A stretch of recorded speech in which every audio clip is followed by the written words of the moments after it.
My dear brothers and sisters in Islam, Assalamu alaikum wa rahmatullahi wa barakatuhu.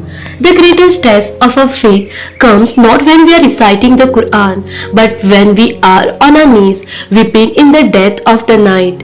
We pray tahajjud, we ask, we beg, and yet the thing we desire does not arrive. A whisper creeps into our heart. Why does Allah answer my dua? Why am I left alone in this difficulty? This pain, this very pain, this struggle with our expectations is the core subject of our today's talk. Sabr, patience, and this beautiful, terrifying limit of trusting Allah's wisdom. We often misunderstand patience. We see it as mere waiting, but patience is an active submission, an act of worship, where the servants say, "My Lord, I accept your choice over my desire." This acceptance is the key to unlocking a reward far greater than anything we could ever ask for. The divine promise Allah is with the patient. Let us begin with this powerful declaration of a creator in the Quran. Inna Allaha maha sabirin. Indeed, Allah is with the patient. Pause and reflect on the divine promise. Allah does not say, "I will reward the patient," or "I will grant the patient a mention." He says, "I am with the patient. While all other acts of worship, salah, sawm, zakat, hajj, are as a reward, sawab, patience earned as a Rahman, the most merciful himself. When a servant is immersed in difficulty, abandoned by friends, perhaps facing illness or loss, and yet maintain their composure and trust, Allah's descend and say, "My servant, I see your struggle and I am with you." When Allah Himself is your companion, what poverty can touch you? What grief can truly break you? The trial may remain, but the spiritual brokenness disappear, replaced by an unbreakable connection with the divine. The unimaginable reward for trials.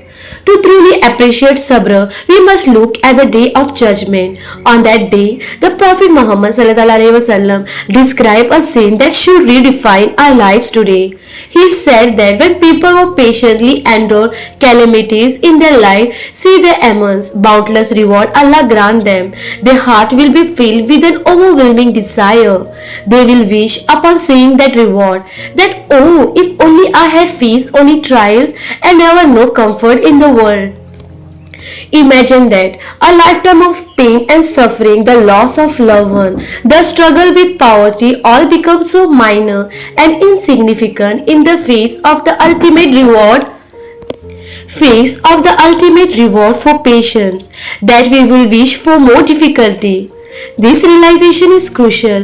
Our trials are not punishment, they are opportunities to gather wealth for the hereafter that we could never earn through simple worship alone.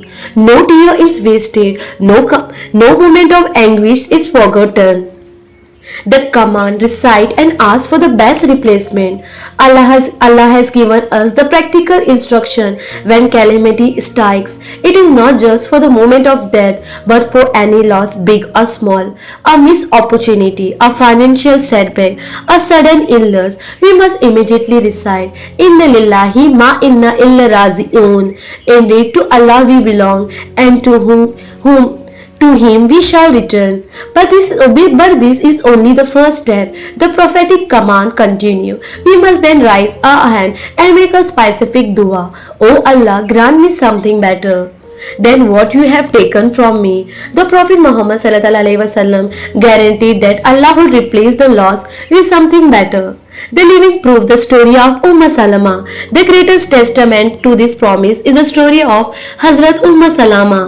She committed to this practice and recited the dua even when a simple lamp went out. When her beloved husband, Hazrat Abu Salama, a righteous and loving companion, passed away, her heart was broken. She recited Inna Lillahi and made the dua for the best replacement. Yet a human thought crept in. Who could possibly be better than Abu Salama? I am old, my children are many, and I am not beautiful. She doubted the possibility of a better earthly replacement, but she trusted the Prophet's words over her feeling. She completed her waiting period iddat and Allah fulfilled his promise in a way that defied all human expectation. Who was the better replacement? Allah granted her. The Prophet Muhammad ﷺ himself sent her a proposal of marriage. Her human doubt was shattered by divine reality. She was raised to the status of mother of the believer. Her loss led her to the most honored position in all the history. This story is a permanent reminder that when we surrender to Allah's plan, His replacement for our loss will infinitely superior to anything we could have imagined or asked for. The three level of patience. We must understand that patience is a multi-layer spiritual exercise. The scholar defined three primary level. Highest level, patience against sin, sabr in il-masi. This is the most difficult and rewarding level. When you have the opportunity, the power, the temptation to commit a sin, to cheat, to gossip, to look at what is forbidden, but you stop purely out of the fear and love of Allah. This patience is more valuable than fasting and praying combined. Second level, patience on obedience, sabr al-tahat. This is the steadfastness required to perform good deeds, like leaving a warm bed for the Fajr prayer in the cold, or fulfilling your obligations sincerely when tired.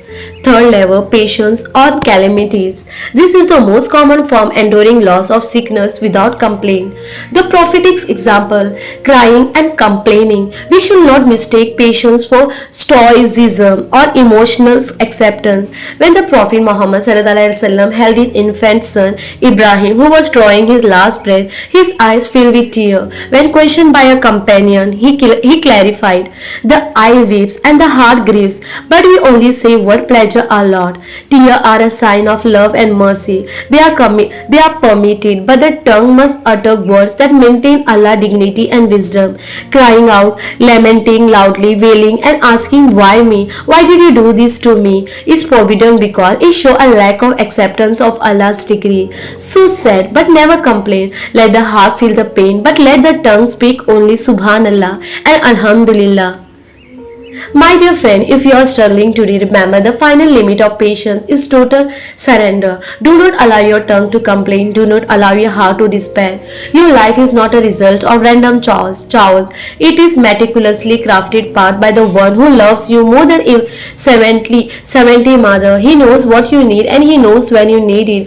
Embrace your trial, recite Inna Lillahi, ask for the best replacement, and know what you are in the company of the All Almighty. Your sabr is the greatest weapon and your greatest asset. May Allah grant us all the strength to be among the sabirin. Ameen.